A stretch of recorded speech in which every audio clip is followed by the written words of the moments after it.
Hello and welcome to Asiaville. I'm Amit Bhardwaj and you're watching Asiaville's special coverage of Bihar election 2020.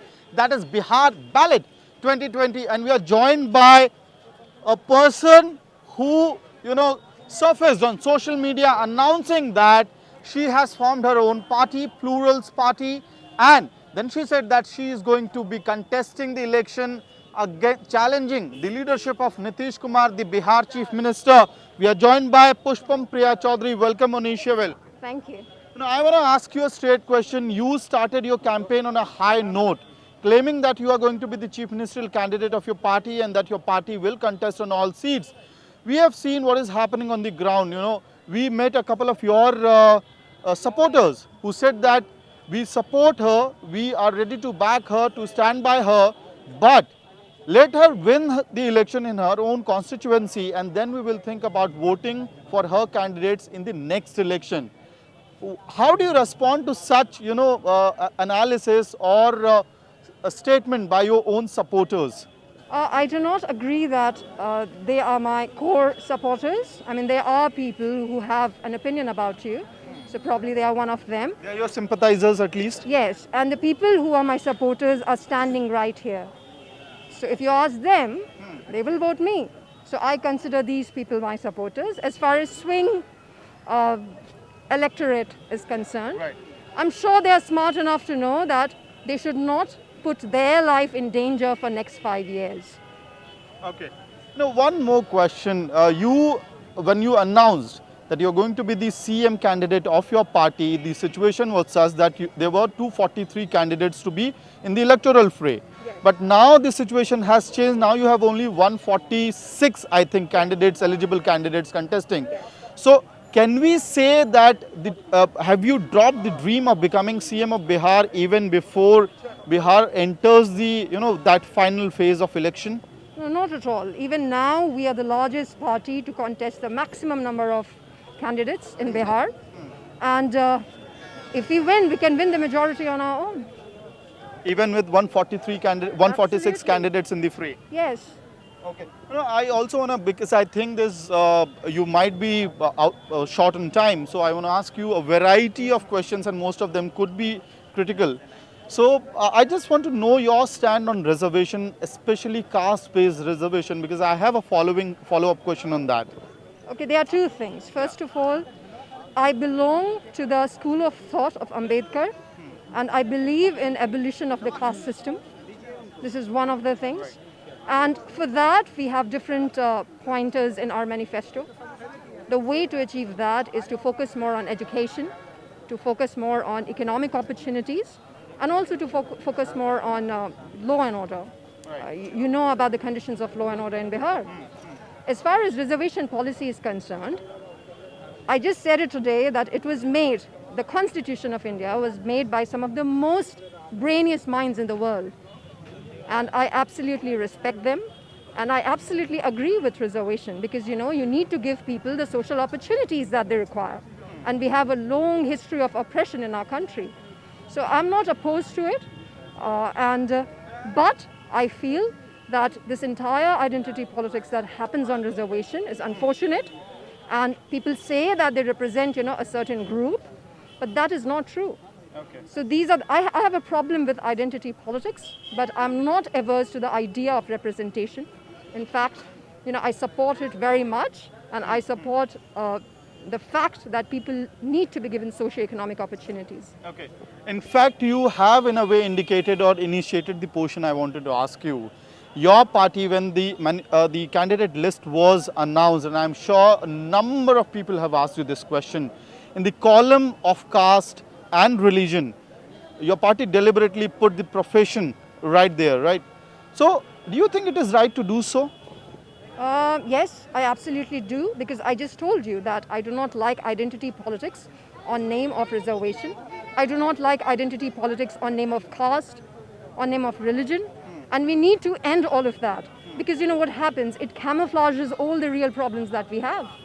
So someone needs to step up, take that step, and then talk about policies. And if you have strong policies, let me be very clear, if you have good education policy, we need a complete transformation of Bihar. And if we do that, then we won't have to talk about all of it. And the other politicians who talk about these things, I don't know why they are in politics, because politics also means policy making, and you must be aware that there's hardly any policy making in Bihar. So, You said you belong to the Ambedkarite school of thought, right? Yes. Ambedkar is someone who was very militant when it comes to representation in the electorate, and that is why he wanted separate electorate as well. So when you deny caste, when you try to erode the existence of caste in the electoral politics as well, don't you think you are undermining the thought of the struggle which was actually augmented by Ambedkar? no, this entire analysis of what we are doing is absolutely absurd. I've never said that I deny caste or I'm denying the existence of caste. What I'm saying is that I believe in the complete abolition of caste. And to do that, I just told you that we have 3 different ways to end complete caste politics here. And to do that, we need to work more on education policies, all right? We need to work more on economic opportunities. We need to give them jobs.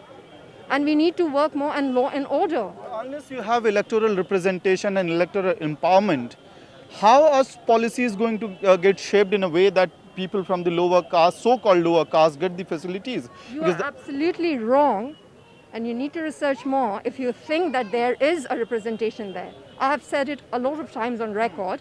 There are 2 castes in Bihar right now. One caste is, it belongs to the people who come from the political network. They get the respect that people from the same caste who do not belong to that network do not. And the other is rest of us, right? See, this entire debate on reservation, we need to understand why did it start. It started because they were marginalized. They were not included in policy making. If you think that right now they're included in policy making, you're absolutely wrong. People go to them, tell them that I belong to your caste, so please vote me, and they never go back. Okay. So this is not inclusion in policy making. I want to do real inclusion in policy making. You'll see a lot of people in my At party. least it creates an opportunity. I belong from a state called Jharkhand. I have given Yeah. tickets to people who are real marginalized people. You come to Bodh Gaya with me and you'll find out. You come to other places with me and you'll find out. I have not given tickets to people who say that they deserve that ticket because they come from so and so caste, but they are not actually the real people who are facing all these problems on a daily basis. One more question on the candidate list and then we'll move forward. Religion area, right? We are living in a time when the party which is winning state after state, the Bharatiya Janata Party, has denied a single ticket to the people from the minority community. We have seen it happen in the state of Gujarat, in the state of Karnataka, and every elections for that matter. Rajasthan was an exception where they gave 1 ticket to a Muslim candidate. So when you deny, or again, it's a similar question on the lines of caste, when you do not put the name of the religion, are you not, taking away their identity, and identity which they can feel proud about and they want to represent their own community? I'm very sorry, but this is a very bad representation of what Plurals is doing. If this is what you feel, that we are denying people their pride that they I have. want you to clarify on that. Yes, this is. I don't know why people are reading so much into it, really, because it nowhere says that, and I have said it on record over and over again, that there are 2 ways to do things. I believe the name of the party is Plurals. Right. It means that people of all religion, all castes should coexist. That's the meaning of it. A lot of people have a problem with the meaning as well, and a lot of people have the problem with the word. People have asked me that this is an English word, and why do you have this word? We have this word because people should know the meaning of this word. As you very rightly said, whatever is happening in our country is very unfortunate. And to me, everyone, and when I say everyone, I mean every person, is equally important. And that is the same ideology of Plurals as well. So this is absolutely absurd if someone is saying that I am denying or Plurals is denying the caste. And see, I feel religion is a very personal thing. And I think that India is a pluralist country. It is a pluralist country, and everyone has the right to worship whoever they want to worship. And I think the law and order and the state should be so strengthened that they do not have a problem in doing so. However, I still feel, and I've said it again and again, representation and identity politics, these are two different things. So I believe in representation. Plurals believes in representation. We have people from every religion, from every caste. I have friends from every religion and every caste, and I do not know why we differentiate. I do not know how to differentiate, and plurals will always be like that. Okay. You said in the rally which you addressed earlier in the day, you said that there are two chief ministerial candidates in this election. One was obviously you were referring to Chief Minister Nitish Kumar, Yes. and I believe the other was about Tejasvi Yadav, right? Yes. And you said that he does not even deserve to be the Yes. chief ministerial candidate. Why so? First of all, because, see, it's Lalulji's party, to be very honest. It's RJD. And people who started that party, I think they should get that chance. You know, people who have worked with Laluji all their life, they deserve to be the chief minister candidate. As far as Tejasvi ji is concerned, everyone has a right to do politics. I do not have a problem with that. But then he should leave everything. He should leave everything that comes from his father, probably create his own party, create his own workers, and then maybe it will be okay if he is one of the chief minister's candidate. But I feel it is very unfair. See, right now, just right now, we talked about reservation, right? We talked about reservation, we talk about caste, we talk about religion, we talk about all these things because there is a problem in people getting equal opportunities. Because we have a history of oppression. What does that mean? It means that people were not allowed to get those economic opportunities, to get those political opportunities. That is why we have affirmative action in the country. And then we have these governments where what they represent is absolutely unfair. You know, you should not get an opportunity, and it's a huge opportunity. Just because you're born into a family, you get everything, that is unfair. But people are supporting him, right? The people are coming in large numbers in his rallies, in his electoral addresses, and it is actually a big challenge for the incumbent chief minister. So don't you think, I mean, it's a democracy, people are supporting, everyone has the right to become the chief ministerial See, that's the candidate. thing. There's a very big discussion on this entire thing that you're talking about in academics. It's called adaptive preferences. You know, over time, like you will see this in Bihar, a lot of people, they've stopped expecting anything from the government. That is because they have been denied something for a very long time. That's the same with what you're talking about. That is what I was saying, that he's projected as the next chief. People respect Laluji. And Laluji projected him as the next chief minister. So their people's, the electorate's preferences are adapted. So they feel that this is okay. There are a lot of things that happens in Bihar should not happen. And then someone needs to change all of that. As far as this entire point that, you know, there are a lot of people who are coming to watch it, I do not understand, you know. We know everything, how people come to rallies. We know everything. But, you know, on cameras, we do not talk about it. And we behave as if, you know, we are not aware of, you know, a lot of people are really curious to know. And that is why they just must have come on their own. But we know how people come to rallies. And if rallies were indicators of people winning elections, then there are a lot of, you know, statesmen in India. And they would still be the Prime Minister and the Chief Minister of countries. Right, Yeah. right.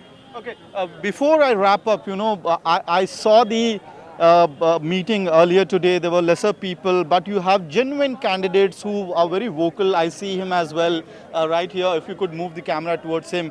It looks very, you know, someone who have come from very generous background. Absolutely. But I also want to understand how are you funding and backing such candidates, ensuring that there is transparency in the election, the first election that you're fighting? First of all, you know, there are a few things, as I told you, that all of us know about things, but we do not talk about. You know, our party, you must have heard a lot of news about people buying tickets, you know, in all these other parties. We have genuinely selected very genuine candidates, just on the basis of an interview, on the CV, on what they feel about Bihar. And then they are there, you know, contesting. We are not one of those parties who, with, you know, a lot of any access to black money.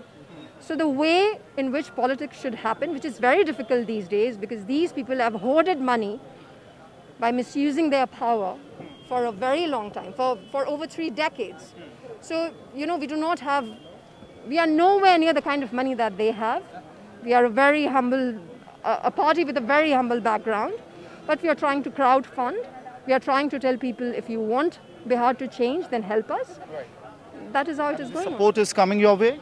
A lot of people are coming my way. You can see it here. And even Sanjeev ji, I mean, you know, he has that kind of support here. And he's been raising all these issues about problems, you know, the grassroots problems, the genuine problems of farmers and agriculture. So a lot of people know him. A lot of people are coming to him as well. Before I let you go, I want to ask you, people like him who have joined you in this, as you say, revolution to change Bihar, right? Kranti to change Bihar, right? What happens on 10th of... The volunteers are quite excited and enthusiastic right now, but I want to ask, what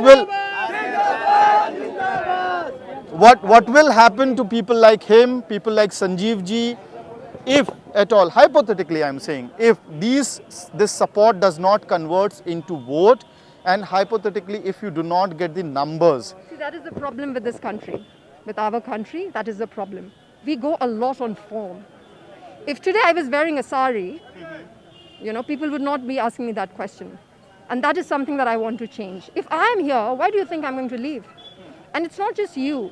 Even politicians, you know, they are trying everything that they can. They are creating all kinds of problems which which the media is not asking me. People will have that genuine question as well. I am here, and through your platform, I would also want to tell all these politicians कि आप कोशिश तो बहुत कर रहे हैं कि हम चले जाएं, और उसके लिए कोई कसर नहीं छोड़ी है. लोकतंत्र का तो आपने धज्जी बना के रख दिया है, लेकिन हम कहीं नहीं जाने वाले. Pushpam Priya is going to stay in Bihar. That's the final word coming on Asia Will exclusive. Keep watching Asia Will for regular updates on Bihar elections.